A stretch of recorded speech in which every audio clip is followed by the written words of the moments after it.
Yeah. No. I be home base. Yes. I am CDO, a son, a husband, a father, the coordinator of the Church Outside Initiative and the convener of the SSB concerts. I'm a gospel artist, a publisher, and a businessman. I have been around for a while. I have done so many things, but nothing makes me happier than what I do now, telling people about Christ.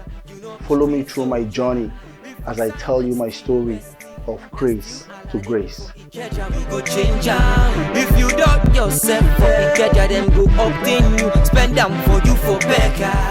After my education, I mean my university education and youth service, I joined the corporate world.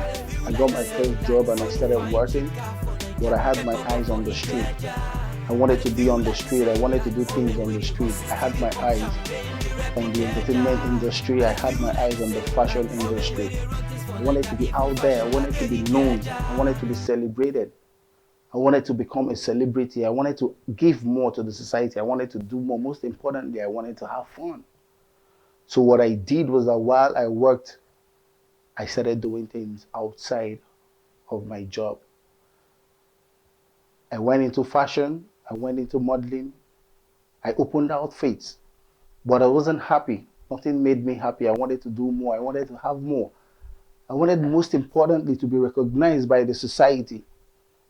So I wasn't satisfied with where I was at that point. Yes, I earned good money. I was well paid, but that wasn't all I wanted. There was just something in me that needed to discover. There was something in me that wanted to do more. But I was very young, very energetic. So I put my energy in what I will say now to be wrong places. In the industry, the entertainment industry, I didn't know anyone at that point. I didn't have any friend, but I knew that I wanted to do this. And I thought to myself, what am I going to do? So the first thing I did was get close to people I knew, the people that were in fashion, the people that were in modeling. I set up my own modeling agency as a very young man. And I had so many models. I had up to 200 models at that point. And you know what comes with it? The ladies set in, followed by alcohol and restlessness. We just wanted to be up all night. We just wanted to do everything. We just wanted to go everywhere. We wanted to be heard and we wanted to be seen. But I was still not happy. I was still not satisfied. I still felt I needed more. I still felt I wanted to do more. I thought it was the job, so I started looking for another job. Then I got another job and another job, but there was still no satisfaction. Then I told myself someday that maybe I need to go into music. Maybe I need to go and run a record label. Maybe I need to hook up with somebody and start doing real entertainment where I can actually meet everybody and know everybody and everyone will know me. And that's how somebody led me to ID Kabasa. Where they go? For Hollywood. Go do it in. Waka pass. Which role? Lighting, acting, makeup and camera plus the action. Where they go? For Hollywood. Go do it in. Waka pass. Which role? Meeting with ID Kabasa was a defining point in my life. I had never been to a studio before. I have never had anything to do with music before. I hardly listened to music. So a friend took me to ID Kabasa and I got to ID Kabasa and we spoke at length. And I made up my mind I was going to own my own record label. So I decided to set up a record label. I got a lawyer, I registered my label, and it was time for me to start doing music. The first thing I did was to start recording my own songs. At that point, I wanted to become my own artist. It was a thing of joy for you to be able to write lines then and rap. So I became a rap artist and I started making my own music.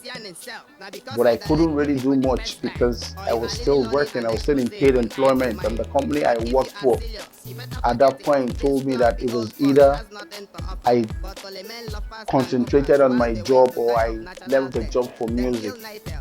But I wanted to combine both. I tried juggling the work life whole thing, and but it didn't really work. I made my first hit, the movie Mad Inc., Where Did They Go for Nollywood. It was an instant hit when we released the song. When we dropped the song, it was on all radio stations, School FM, Wazobia FM, Unilag FM.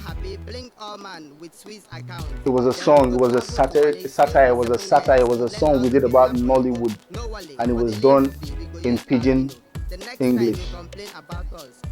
That was in 2005, 2006. Yes, that was when we dropped the song. We also dropped another song, the Yahoo Yahoo song, which was banned by NBC at that point, and most radio stations didn't want to play it. But I still wasn't happy. I still didn't like what I was doing. I wanted to do music. Then I started asking questions. I felt that if I could get more artists to join my record label, that maybe it would be bigger, maybe the label will be very huge, and I will have, you know, a lot of people to work with, and I will have more talent on my label, and will be able to do more work. So I started searching, I started asking around, I started looking for talents. I felt that okay, that maybe when I find people who can work with me, then we'll be able to do music the way music should be done. We'll be known, we will be big, we'll be huge, because I have always wanted to be big. I've always wanted to be known. I really love the celebrity status. I wanted to be seen and known by everyone, everywhere. So a friend of mine told me about some boys, and he said that those boys were really good, that it would be fine if I met with them. And I asked him, where are they from? And he said that they were from Ikeja. So he fixed an appointment, and we started looking for them. Then he told me that he had found someone who knew them. And so I went with him, and we met with the boys. They were very young. They were very talented. They were very energetic, but they were inexperienced. And I thought to myself that, okay, that this is where my own experience and what I have been through, what I have seen, will come into play. So in 2008, I signed the first artist to my record label. I signed 1924 to Rectitude Records, and that was the beginning of big things to come.